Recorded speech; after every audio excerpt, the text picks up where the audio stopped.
بلکہ پہلی پیشی سے آپ آ رہے ہیں اس کیس کو سننے، ڈیولپمنٹ کوئی ہوتی نظر آ رہی ہے؟ یار دیوانہ سا ایک وکیل ہے، ایک شاعر ہے، اور اس نے کیا ایسی بات کر دی کہ اس کے نتیجے میں اس سے اس کٹھن چیز سے گزرنا پڑے۔ ہم اپنے ملک کو کیا بنانے جا رہے ہیں، کیا بنانے کے راستے پہ چل پڑے ہیں۔ یہ اس ملک کو اگر آئین اور قانون کے تحت چلانا ہے، جس طرح آج جسٹس محسن اختر کیانی صاحب بھی کہہ رہے تھے، تو پھر ہم سب کو اپنے رویے تبدیل کرنے ہوں گے۔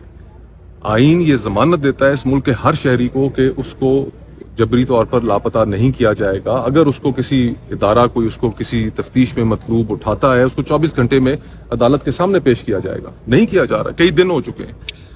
تو ہم تو جسٹس کیانی کی عدالت کی جانب ایک امید سے دیکھ رہے ہیں کہ اس ملک کے اندر ایک پریسیڈنٹ کوئی سیٹ ہوگا کہ جس میں یہ جو آئین اور قانون کے اوپر عمل، اگر انہوں نے کوئی جرم کیا ہے بھلے انہیں سزا دیجیے، جس طرح آج وہ عدالت میں بھی کہہ رہے تھے۔ انہوں نے کہا کہ میں یہ کیس جو ہے یہیں سے یہ پروسیڈنگز روک دوں گا، لیکن اب یہ کسی کے اوپر الزام بھی نہ ہو، لوگ غائب ہو جائیں، تو ہماری جو انٹیلیجنس ایجنسیز ہیں اس ملک میں، ان کے لیے اس وقت کوئی پیرنٹ لا موجود نہیں ہے۔ ہمارے جو اس وقت حکومت ہے اس کو اس کے اندر اپنا کردار ادا کرنا چاہیے۔ جبری گمشدگی کا جو قانون ہے کہ جس میں اس کو پینلائز کریں، اس کو ایک فوجداری جرم بنائیں کہ جو بھی اس کے اندر ملوث ہے اس کا سدباب کیا جا سکے، اور ساتھ ہی ساتھ انٹیلیجنس ایجنسیز کا بھی پیرنٹ لا ہونا چاہیے کہ وہ بھی کسی دائرے میں ہو، کوئی ان کی اوورسائٹ میکنزم ہو۔ یہاں پر تو بس کھلی آزادی ہے، پتہ نہیں ملک کہاں لے کے جا رہے ہیں ہم۔ سر آپ گورنمنٹ میں بھی رہے ہیں، جس طرح کے ریمارکس آ رہے ہیں اور ایک تبدیلی کی ہوا چلی ہوئی ہے، ججز بھی بول رہے ہیں، ہر سیگمنٹ بول رہا ہے، تو کیا فرق پڑ رہا ہے کوئی اوپر لیول پہ؟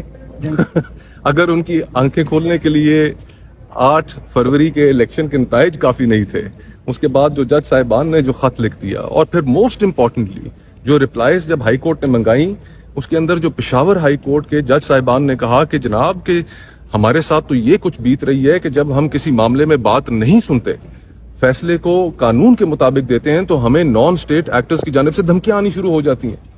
یہ اس ملک کو کیا بنا دیا ہے؟ یہ کیا ہو رہا ہے اس ملک میں؟ اس ملک کو ٹھیک آخر ہم نے نہیں کرنا تو اور کس نے کرنا ہے؟ انٹیلیجنس ایجنسیز کو بھی پیچھے ہٹنا پڑے گا، فوج کو بھی پیچھے ہٹنا پڑے گا، اس ملک کو عوام کی رائے کے مطابق چلانا پڑے گا۔ ہمارے ماضی میں تلخ تجربے رہے ہیں، ہم ان تلخ تجربوں سے اگر ہم نے کوئی سبق نہیں سیکھا تو خدا نخواستہ میرے منہ میں خاک، ہم دوبارہ کسی حادثے کا شکار ہو۔ سر 8 فروری الیکشنز کی آپ نے بات کی، ابھی کیس چل رہا ہے 3 حلقوں کا اسلام آباد، آپ بھی اس میں فریق بنے ہیں، آپ کے پاس فارم 45 ہے، کیا حقیقت کیا ہے؟ میں فریق نہیں بنا، مجھے عدالت نے نوٹس دیا اور کہ آپ آ کر اپنا ورژن بھی یہاں پر بتائیں۔ میری طرف سے چودھری فیصل فرید صاحب میرے وکیل ہیں، وہ آج وہاں پر پیش ہوئے تھے، اور میں نے یہی وہاں پر استدعا کی اپنے وکیل کے ذریعے کہ عدالت مجھے جب بھی بلائے گی میں اپنے فارم 45 کا دتھا لے کر آ جاؤں گا۔ میں نے یہ بھی سنا کہ عدالت عالیہ نے یہ بھی کہا، ٹریبیونل نے، کہ جو امیدواران ہیں اور تمام لوگ جو اس سے جڑے ہوئے تھے ان سے حلف بھی میں لوں گا۔ جج صاحب نے یہ کہا، تو میں حلف دینے کے لیے انشاءاللہ تعالیٰ تیار ہوں۔ کوئی چیز چھپانے کے لیے نہیں ہے، ساری دنیا کے سامنے سر عام آپ نے لوگوں کے مینڈیٹ پر، اسلام آباد کے لوگوں کے مینڈیٹ کے اوپر آپ نے ڈاکہ مارا۔ میں بلا شبہ وہ الیکشن ہار گیا، میں اپنی شکست کو تسلیم کرتا ہوں۔ جمہوریت یہی ہے کہ آپ لوگوں کی رائے کو تسلیم کریں۔ میں لوگوں کی رائے کو، اسلام آباد کے لوگوں کی رائے کو تسلیم کرتا ہوں، اور جہاں پر 2 نمبری ہوئی ہے اس کو اگر ایکسپوز کرنے میں میرا کوئی کردار ہے تو میں اس کردار کو ادا کروں۔ آپ کے فارم 45 کے مطابق کون جیتا اور کتنا علی بخاری اور شعیب شاہین۔ کتنا مارجن ہے سر؟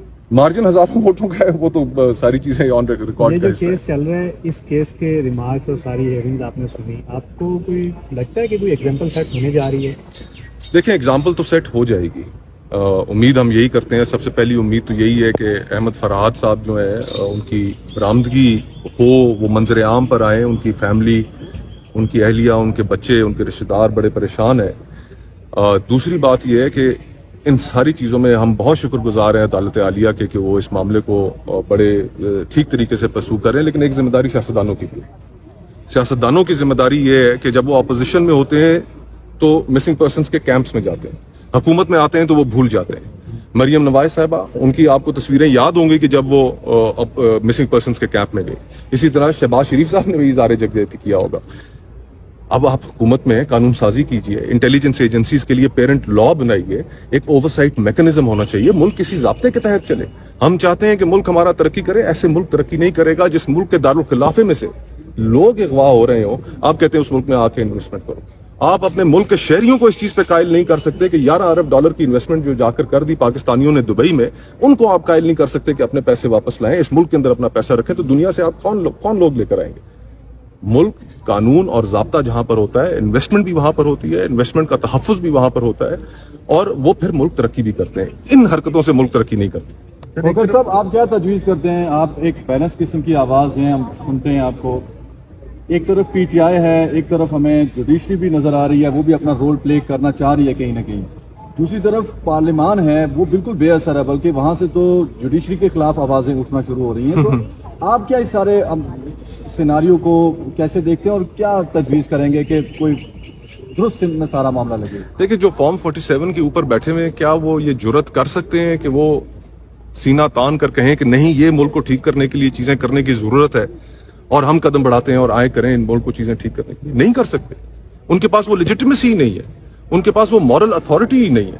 ہم نے اس ملک کے نظام کو اس حد تک برباد کر دیا، یقین کیجئے، میرے منہ میں خاک، کہ ہم جانتے بوجھتے ہوئے اس ملک کو ایناکی کی طرف دھکیل رہے ہیں، اور ہم نے اپنے رویے اگر درست نہ کیے، آج آپ کی معاشی حالت جو ہے دنیا کے اس ریجن کے اندر ابتر ہے، دنیا میں ابتر ترین ہے۔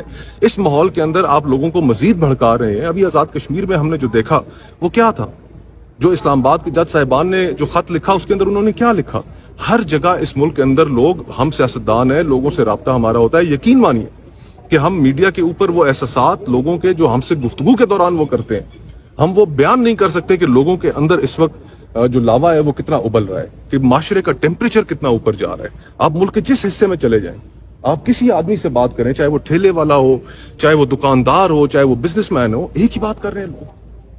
تو آپ کو احساس کرنا چاہیے کہ یہ ملک، معاشرہ کس نہج پہ جا رہا ہے۔ ہم سب نے دانش مندی سے چیزوں کو اگر ٹھیک کرنا ہے، اس ملک کو ٹھیک کرنا ہے، اپنے رویوں کو بدلنا پڑے گا، پیچھے ہٹنا پڑے گا اس ملک کی خاطر۔ سیاستدانوں کو بھی ٹھیک ہونا پڑے گا، جرنیلوں کو بھی پیچھے ہٹنا پڑے گا۔ سرحدیں ان کے حوالے، اس ملک کی گلیاں، اس ملک کا قانون ضابطہ، اس شہر، یہ ہمارے حوالے، سیاستدانوں کے حوالے۔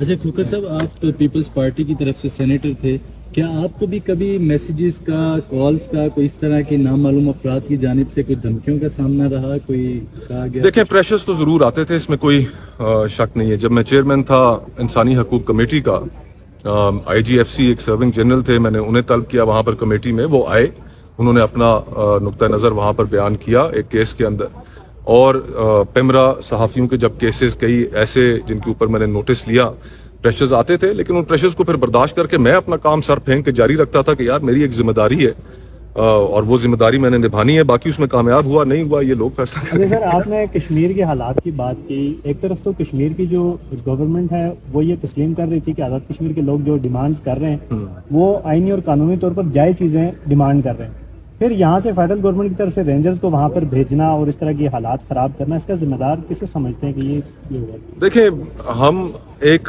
ابھی آج سے چند روز پہلے وزیر اعظم صاحب گئے آزاد کشمیر، وہاں پر وہ وزیر اعظم آزاد کشمیر سے ملے، ان کی کابینہ سے ملے، مل کر 23 ارب روپے کا انہوں نے جو اعلان کیا تھا اس کی یقین دہانی کرائی، واپس آ گئے۔ ملنا تو ان لوگوں سے چاہیے تھا جو تحریک چلا رہے تھے، ان لوگوں سے جو تحریک کو چلنے میں، جو لوگوں کے مسائل حل کرنے میں ناکام رہے، ان سے جن کے اوپر لوگوں کو اعتبار نہیں رہا، ان سے ملنے کا کیا فائدہ تھا؟ تحریک کے لوگوں سے ملتے، اور لوگوں سے اس طرح اپنے آپ ایک فاصلہ رکھنا، ان سے ملیں جو لوگوں کی جائز ڈیمانڈز ہیں۔ اس وقت گلگت بلتستان میں وہاں کا جو نوجوان ہے، پڑھا لکھا جو طبقہ ہے، وہ سارا کا سارا بڑا سیخ پا ہے کہ ہم سرزمین بے آئین کیوں ہیں۔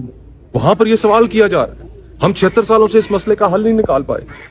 ہمارے ہاں ہم نے فاٹا کو ختم کیا، فاٹا کو ختم کر کے ڈسٹرکٹس کو مرج کیا خیبر پختونخوا میں، ٹرائبل ایریاز کو، آج تک وہ اپنے جو ان کو ایکسٹرا این ایف سی کے اندر سے پیسے ملنے تھے اس کو رو رہے ہیں۔ تو عقل کو ہاتھ دیں، ملک کو اگر چلانا ہے تو چلانے کے لیے پھر لوگوں کی باتیں سننی پڑیں گی، دل کشادہ کرنے پڑیں گے، تبھی ملک چلے گا۔